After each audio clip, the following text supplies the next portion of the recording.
Eu já perdi a conta de quantas vezes ouvi. Te expulsaram da aldeia? Ah, você deixou de ser índio. Les indigènes du Brésil restent aujourd'hui encore méconnus et stigmatisés par leurs concitoyens.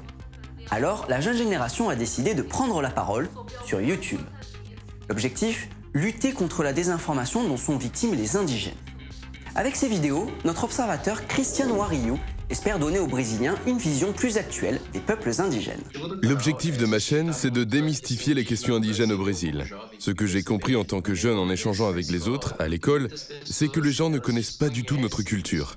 Eu pertenço a dois dos mais de 300 povos nativos que resistem aqui no Brasil, somando mais de 270 línguas diferentes, com uma estimativa de quase 1 milhão de indivíduos espalhados em aldeias e cidades em todo o território brasileiro. E se falar que não existe indígena no Brasil, tá mentindo.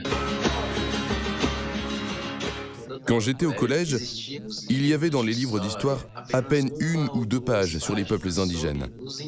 Et très souvent, ces pages ne parlaient que de l'époque coloniale.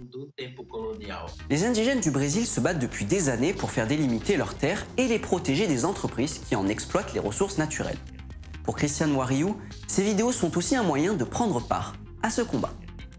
Nous montrons qu'il existe une lutte, que l'on fait quelque chose, qu'on revendique nos droits.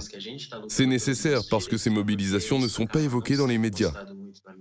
Pelas nossas terras, pelas nossas reivindicações, pelos nossos direitos. Mais il y a encore des gens qui me disent « Ah, mais tu devrais être dans la forêt, tu devrais être dans ton village. » Ou encore « Les indigènes luttent et toi tu fais des vidéos sur YouTube. » Ils ne comprennent pas que faire des vidéos sur YouTube et parler des indigènes du Brésil, c'est une forme de lutte.